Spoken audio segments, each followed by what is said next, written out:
Vamos a saludar a nuestro siguiente entrevistado para seguir en esta dinámica respecto de las consecuencias que tiene el coronavirus para la economía mundial. Estamos con Klaus Kempfe, él es director regional de Portfolio Solutions de Credit Corp Capital Asset Management. ¿Cómo estás? Hola Klaus. Hola, muy bien. Muy buenos días. O sea, dentro de lo que uno puede estar. Sí. Preocupados, todo en general.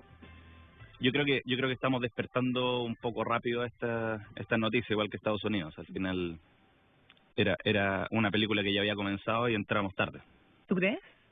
Sí. O sea, claramente, a lo mejor Chile ha tomado medidas un poco antes, somos un país un poquito más chico, más lejos del centro del mundo, entonces no nos toca tanto, pero si uno ve lo que está pasando en Estados Unidos, claramente fue un poco tardía la reacción y creo que eso también explica un poco cómo se ha comportado el mercado. Ahora, la decisión de la Reserva Federal de Estados Unidos de ayer, ¿tiene que ver más con una señal, crees tú, que con una medida efectiva en el mercado? O sea, el mandato de la Reserva Federal de Estados Unidos, a diferencia del Banco Central de Chile, es dual. Es un mandato que tiene que ver con inflación, pero también tiene que ver con empleo. Y claramente esto puede gatillar un aumento en el desempleo, sobre todo los part-time, como ustedes venían diciendo. Entonces, finalmente esto es una señal, pero también asegura que no va a haber falta de liquidez, y eso es como que te aseguraron que va a haber clorogel en el supermercado todos los días. No lo iba a comprar ayer en la mañana, claro, porque estaría segura que lo va a tener. Entonces la FED lo que está haciendo de alguna forma es anticipándose a algún problema y proveyendo toda la liquidez y decir, ok, no va a faltar liquidez, no se preocupen. O sea, la dificultad acá de cómo actuar tiene que ver con que estamos mandando a mucha gente a quedarse en sus casas. Eso naturalmente afecta la capacidad de producción de todos los países, porque va a haber menos producción. Los países crecen porque producen más y esa producción se consume. Claro. Acá no se produce y no se consume. Entonces es difícil imaginarse, y en el futuro van a dejar de consumirse porque la demanda va a estar contraída, porque la gente no va a tener plata para comprar. Hoy día ese no es el problema. Hoy día la gente puede tener ganas y plata para comprar, pero no, las empresas no van a poder producir. Y frente a eso es muy difícil hacerle frente. O sea, yo estoy de acuerdo. Con media política. Al final uno tiene, normalmente los países tienen dos herramientas grandes para sobrellevar los ciclos económicos: la política monetaria y la política fiscal. La política monetaria no es probablemente la más efectiva en este momento, pero es la más fácil de disponibilizar y es la que asegura que va a haber liquidez en la economía y que no vamos a caer en un riesgo sistémico de que algún banco empiece a tener olor a quebrar.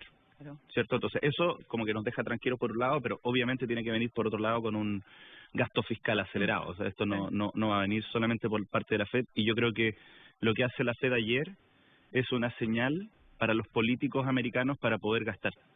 Porque en la medida que la FED ya da la señal de alerta, y ya lo había hecho hace 2 semanas, pero lo vuelve a hacer, le permite a Trump abrir la billetera y gastar sin problema. El problema es cómo lo hacemos. O sea, el helicopter money que ustedes hablaban hace un rato es difícil de implementar. O sea, la pregunta es cómo se implementa una inyección de liquidez.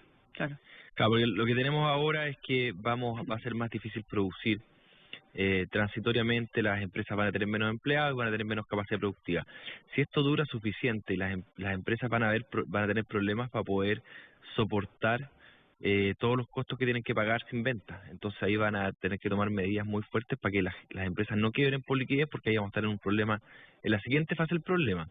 Y esto es difícil, es bastante único a nivel mundial. Yo no sé cómo habrá sido en 1918, pero nada, yo creo que nadie tiene recuerdos de cómo hacer frente a esto. Ahora, en este contexto, Klaus, a pesar de todo lo revuelto que hay, uno siempre puede identificar oportunidades de inversión. ¿Hay alguna que ustedes estén visualizando en este contexto? Sí, o sea, finalmente yo creo que lo primero que pasa es que cuando uno habla de volatilidad, uno como que tiende a paralizarse y a asustarse y a decir, bueno, si hay volatilidad, mejor arrancamos. Y yo creo que uno debería intentar ver la volatilidad como una oportunidad. Obviamente cuando uno no trabaja en esto se asusta y se aleja, pero nosotros que estamos todos los días, finalmente uno está viendo oportunidades, acciones que están botadas en el suelo. Entonces, al final, lo que uno tiene que lograr identificar son cuáles son los sectores, las acciones, los bonos de empresas que no van a quebrar en los próximos 6 meses. Si podemos identificar algo que no vaya a quebrar en los próximos 6 meses, probablemente el precio al que está transando hoy día es muy atractivo. Y cuando uno lo hace así por países y tratamos de identificar cuáles son las regiones que más nos gustan, lo que hemos estado haciendo en los portafolios, en las carteras administradas, es disminuir la posición en Europa y aumentar la posición en Estados Unidos. Y la principal razón es el poder de fuego que tiene cada una de las regiones. O sea, no tiene que ver con la cantidad de contagios. Yo sé que Italia y España están más avanzados, pero Estados Unidos no lo está haciendo mal en el camino. O sea, tiene varios focos importantes. Pero una de las cosas es que existía la posibilidad de que la Fed bajara la tasa, que fue lo que hizo ayer. Y existe la posibilidad de gasto fiscal. Existe el debt ceiling, obviamente, pero va a ser un ida y vuelta corto hasta que podamos desplegar un gasto fiscal acelerado, cosa que no puede hacer tan fácil Europa y Japón. ¿Ya? Y lo otro que es súper importante es que la reacción final de los políticos va a ser diferente a la del 2008. Porque esta es una crisis que no tiene un riesgo moral asociado. No sé si se entiende. El riesgo moral tiene que ver con si yo hago un comportamiento malo y ese comportamiento malo me lleva a estar en problemas y alguien me salva, finalmente, ¿qué pasa? Yo repito ese comportamiento malo. Claro. Que es un poco lo que pasó en 2008.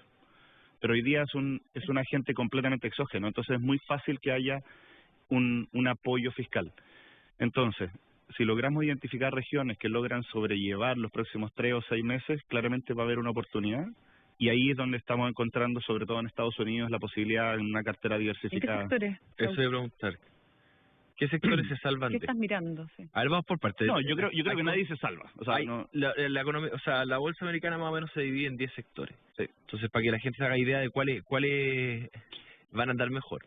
Está el sector energía, está el sector financiero, está el sector consumo básico y otro sector consumo discrecional. Está telecomunicaciones. ¿Qué más? Ayúdame. ¿Cuál de esos te parece Banca. evitar? Financiero. Sí. ¿Cuál evitarías y cuál...? Lo que pasa es que todo tiene su precio. O sea, no es un tema de cuál evitar o cuál no evitar, porque al final, cuando uno tiene estas conversaciones acá sentado sin la pantalla, es súper fácil decir, salgámonos de aerolíneas, de hoteles y de empresas de arriendo de autos. Porque cuando uno ve cuáles son las caídas en Google, por ejemplo, o sea, de las búsquedas en Google, ¿qué cosas se han dejado de buscar? Lo que más se ha dejado de buscar son arriendos de autos, reservas de hoteles y viajes en avión. Entonces, claramente esos son los sectores más fáciles de salirse. El punto es que son las acciones que ya llevan 40, 50% abajo. Sí, claro. Entonces, no es tan trivial. Yo creo que si uno pudiera categorizar las acciones de otra forma, más por estilos o características de las compañías y no por sectores, porque el mercado ha ido tendiendo los últimos 5 años a cambiar la forma de trabajar, ya no invertir por sectores, sino que ir invirtiendo, por ejemplo, por factores de inversión. Entonces, lo que estamos recomendando hoy día en un evento en que estamos con un quantitative easing evidente por parte de la Fed y tenemos una desaceleración, son aumentar empresas de calidad y que probablemente tengan flujos de caja positivos, que los hayan y no tanta deuda. Porque finalmente hoy día lo que te puede complicar realmente son que tú no tengas la capacidad de pagar la deuda, Claro. tengas que desarmar tu compañía por los próximos 3 meses.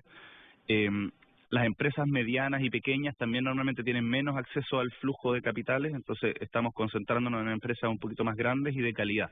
Yo creo que esa es la recomendación que estamos haciendo en general. Ajá. Klaus, ¿alguna opinión respecto de las gigantes de telecomunicaciones? Porque un inversionista ha preguntado otra vez, podrían estar súper bien paradas las Google, las Facebook, las Amazon, hasta las Netflix, que no es gigante, pero si vamos a tener que comunicarnos menos en persona y más electrónicamente, bueno, hay quien ganará estas cosas en estos tiempos. El e-commerce. O sea, el e-commerce... Estamos de vuelta en Más que Números de Radio Infinita, también a través de Mega Plus, con Pato Eskenazi, analizando este día, las medidas que se han tomado en las últimas horas a raíz de la baja de la tasa de interés de la Fed, el anuncio además del Banco Central de nuestro país, que anticipa para este mediodía también medidas y acuerdos que se van a adoptar en una reunión especial anticipada de política monetaria que ya está en desarrollo en el centro de Santiago. Sostiene además el Banco Central que si bien las cifras económicas de nuestro país todavía no incorporan los efectos de estas disrupciones, el avance del coronavirus en otros países sugiere que sus efectos en las ventas y flujos de caja de las empresas afectadas podría ser significativo. Así es, bueno, y ya con muy poco movimiento, pero ya abriendo la Bolsa de Comercio de Chile con caídas bien importantes. LATAM cayendo un 7,5% en 3.600 pesos. CAP cayendo un 7%. Sokimich B cayendo un 7%. Mallplaza cayendo un 6 y tanto por ciento. Hasta ahora el IPSA transa con una baja de 2.73, todavía esperando que se transen más acciones. Todo muy volátil, y queríamos preguntar también, Claudio, te quería preguntar, ¿por qué crees tú que ha estado tan volátil el mercado, que un día cae 10, otro día sube 10, salen unas medidas que parecieran ser buenas y el mercado se apanica? ¿Qué está pasando ahí? Sí, al final uno piensa en el mercado como un ente autónomo y como casi divino a veces, y en realidad el mercado no es el mercado, o sea, el mercado son muchos actores actuando, comprando, vendiendo, y lo que ha pasado es que han ido saliendo algunos actores del mercado. Hace 20 años uno veía la revista The Economist y el que salía en la portada, el que había tenido el mejor retorno de la historia, eran todos los fondos value. Esos fondos value eran los que se dedicaban a analizar una compañía, decir esta compañía vale 100, en el momento en que el precio está en 80, yo me la compro independiente de lo que pase. Los últimos 10 años ha sido muy malo para los fondos value. ¿Por qué? Porque la gente lo que ha buscado no es ese valor, sino historias entretenidas. Historias entretenidas como Tesla, como Google, que están abriendo nuevas fronteras y que finalmente pueden valer 10 veces lo que valían si es que se da lo que estamos viendo. Y lo que ha pasado es que esos fondos value han perdido mucho espacio en el mercado, porque como les ha ido mal, la gente les ha sacado la plata y hoy día no hay esos inversionistas value, que son los que estarían hoy día calculando el precio exacto de cada compañía y diciendo, bueno, si está más barata, me la compro independiente de la volatilidad. Que le daban un sustento a los precios. Exacto, o sea, eran compradores de largo plazo. Eran compradores de largo plazo, hoy día ya no están esos compradores de largo plazo. Por otro lado, los bancos jugaban un poco ese rol, y desde la crisis financiera, para que los bancos no quiebren, le quitaron la posibilidad a los bancos, o le disminuyeron mucho la posibilidad a los bancos de tradear las acciones. Entonces también, hace 20 años, los bancos estarían comprando las acciones de las otras compañías con su prop, endeudándose en el mercado, comprando las acciones, y ya no existe eso. Y finalmente hay toda una dinámica adicional que tiene que ver con los ETFs y los hedge funds, en donde los ETFs han hecho que más personas tengan la capacidad de acceder al mercado. Es un producto maravilloso, pero no necesariamente son institucionales los que están comprando. Entonces, cuando existe esta volatilidad, finalmente uno de guata termina tomando la decisión. ¿Te acuerdas que lo comentamos el otro día, Pato? Sí, totalmente. Sí. Entonces salís independiente. Un poco aversión al riesgo. O sea, finalmente, el fin de semana, si la pasáis mal, tú de la guata, tú decís, voy a llegar el lunes y voy a vender todo. Voy a vender todo, hago la pérdida. Hoy día. Hago la pérdida, me quedo tranquilo, ya perdí. Y eso está pasando. Y lo otro que estaba pasando es como la proliferación de hedge funds más cuantitativos, que son seguidores de momentum, que son los que hicieron que la bolsa subiera el año pasado. O sea, a veces esto tiene dos caras todo el tiempo. Entonces, de repente, cuando la volatilidad baja y el mercado empieza a subir, estos fondos siguen comprando. Y cuando empieza a bajar, venden lo antes posible. Y eso es lo que ha estado pasando estos últimos días. Y lo otro que es importante es cómo Estados Unidos despertó de un día a otro desde las elecciones, porque no hay que olvidarse que hay elecciones en Estados Unidos este año. Entonces tuvimos super martes hace 2 semanas. Ayer tuvimos debate. Claro, y ya nadie vio el debate ahora. O sea, estamos todos preocupados por el coronavirus. O sea, si no hubiera coronavirus estaríamos todos viendo el debate. Y lo que pasó es que durante febrero y hasta el super martes, todas las noticias se concentraron en la política. Entonces, cuando se acabaron las noticias de política, aparecieron las noticias de coronavirus porque alguien tenía que llenar los matinales, los noticiarios. Entonces, también hay un despertar de Estados Unidos muy rápido, y eso ha generado mucha volatilidad. Y mucha preocupación en la población. Klaus Kempfe, de Credit Corp Capital, muchas gracias por haber estado con nosotros. Muchas gracias, Klaus. Un gusto, como siempre. Que te vaya bien. Quieras. Y mucha suerte, que te vaya muy bien. Gracias. Son las 9 de la mañana con 39 minutos. Estamos en Más que Números de Radio Infinita. Para entender la economía en toda su dimensión, hay que analizar Más que Números. Catalina Edwards y Patricio Esquenazi están en Infinita.